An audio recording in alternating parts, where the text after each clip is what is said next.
Governor Northam, thank you very much for joining us here with News 3. First, I want to ask you, Virginia now has more than 80,000 cases. The first question I want to ask you, as you continue to monitor the state, including Hampton Roads, at what point do you say, let's roll things back from a reopening standpoint? Yeah, well, first of all, Zach, thanks so much for having me on. And I just hope you and your viewers are staying healthy and safe.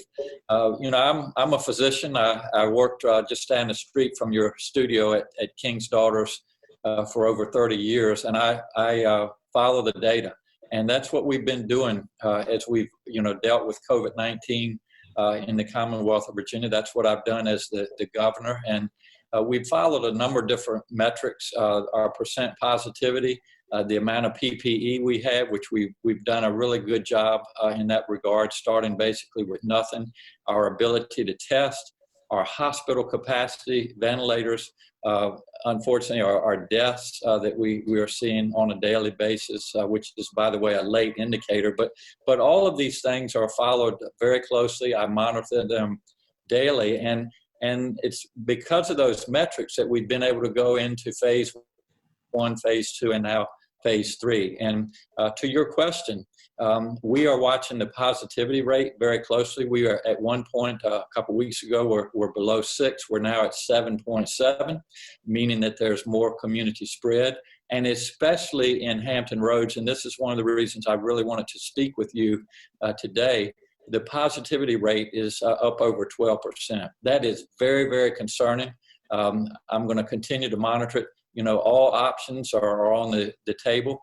We have stepped up enforcement. As you know, several restaurants have lost their licenses, but we're taking this very seriously. And we're in the middle of a pandemic and in the middle of a health crisis. And, we want our children to get back into schools. We want our children to get back onto college campuses and universities. We want our businesses to reopen, but we can't do it unless we get this health crisis behind us. And that's why I'm just going to continue to implore that people follow the guidelines, that they wear facial protection, that they keep their distance and frequent hand washings. Together, if we're all part of the solution, we can get through this.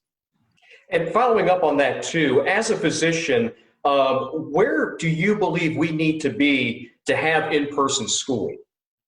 Well, that's a great question, Zach. And, one of the things that I have learned over the years, and especially as governor, we live in a very diverse Commonwealth. And I know that one size doesn't fit all. For example, out in rural Virginia, over on the Eastern Shore where I'm from, out in the Southwest, our class sizes are smaller. So it allows us to keep our distancing, to wear facial protection, et cetera.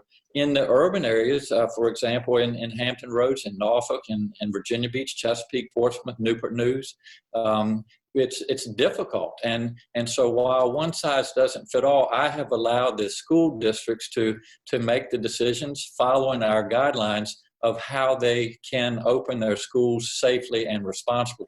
At the end of the day, it is very, very important that people understand across the Commonwealth that all of our children are going to be educated. They are going to continue to have access to a world-class education, but it will look different in different parts of the Commonwealth.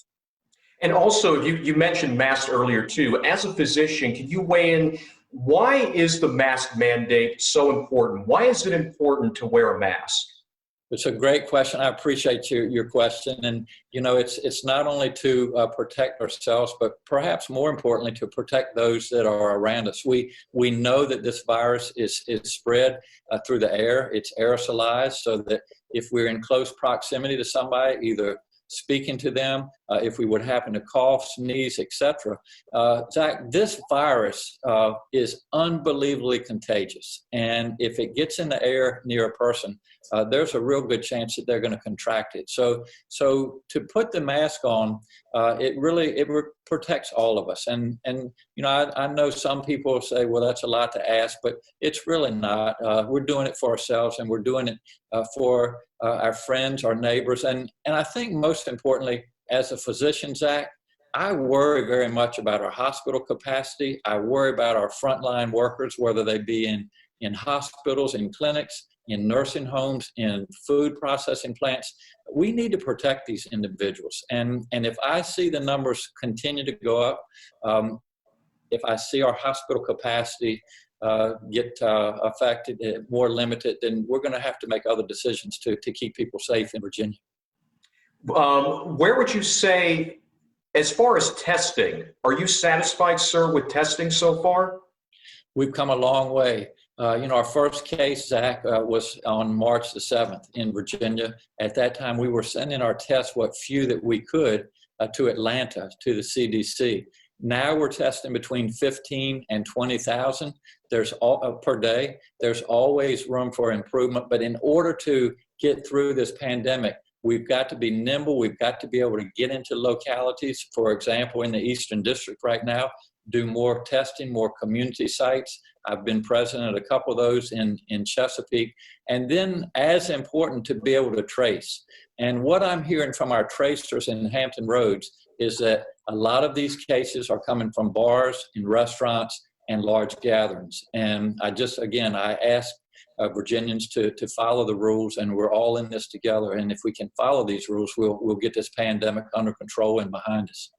Sir, I want to ask you too now from businesses.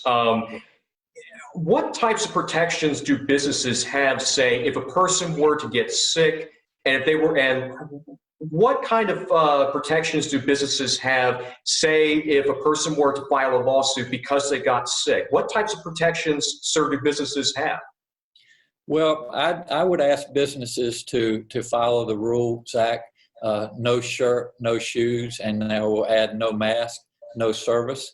As far as liability, that's a question that could probably be answered better by a lawyer. But I would ask businesses to be part of the solution.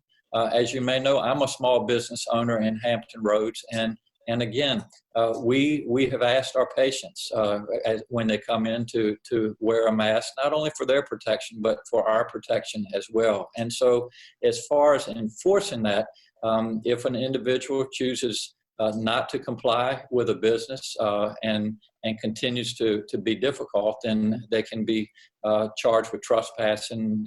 That's a misdemeanor. But, we're not trying to penalize People's Act. We're not trying to lock people up. We're just trying to do the right thing, ask people to wear a mask. That's not too much to ask, and get this pandemic under control so we can get back to as near normal as possible.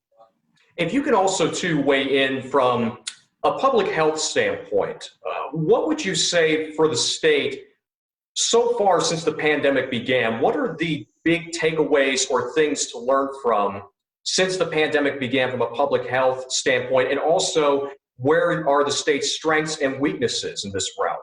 Yeah, well, as doctors will say, Zach, an ounce of prevention is worth a pound of cure.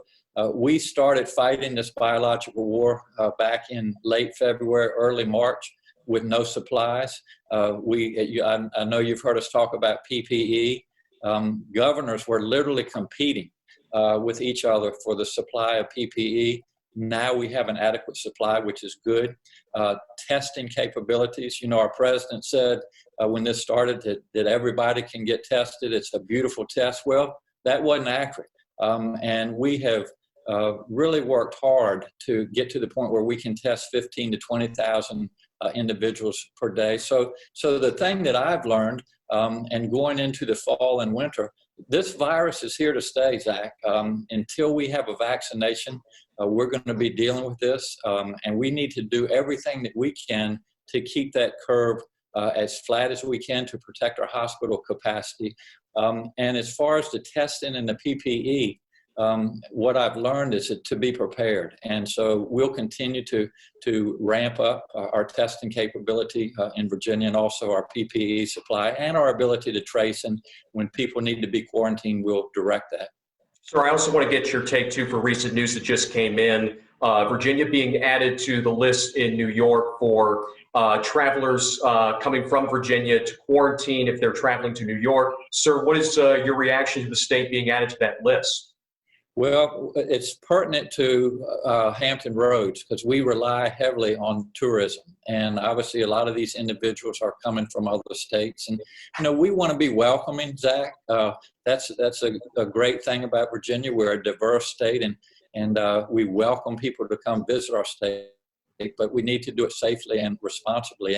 And so, some of the governors have mandated that. And we're following that very closely.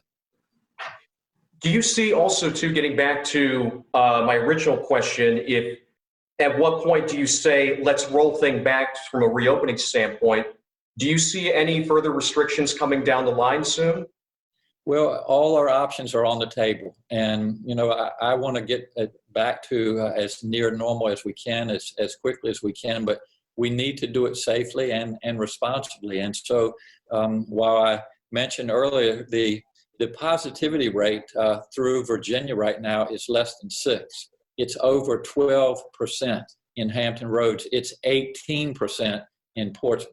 And this is very concerning to me. So all of our options are on the table, whether we need to, you know, to offer more restrictions, whether we need to go back to limit our restaurant capacities, our gathering capacities. All of these things are something that I think about every day. I get up in the morning, I look at the data, and then we make decisions. So what I would say, Zach, right now is that we're going to continue to enforce the guidelines that are out there. And I would just ask Virginians, especially those in the Eastern District, which are your viewers, to do the right thing and wear a mask, keep their social distance, and wash their hands. And if they do, we'll be able to continue what we're doing now.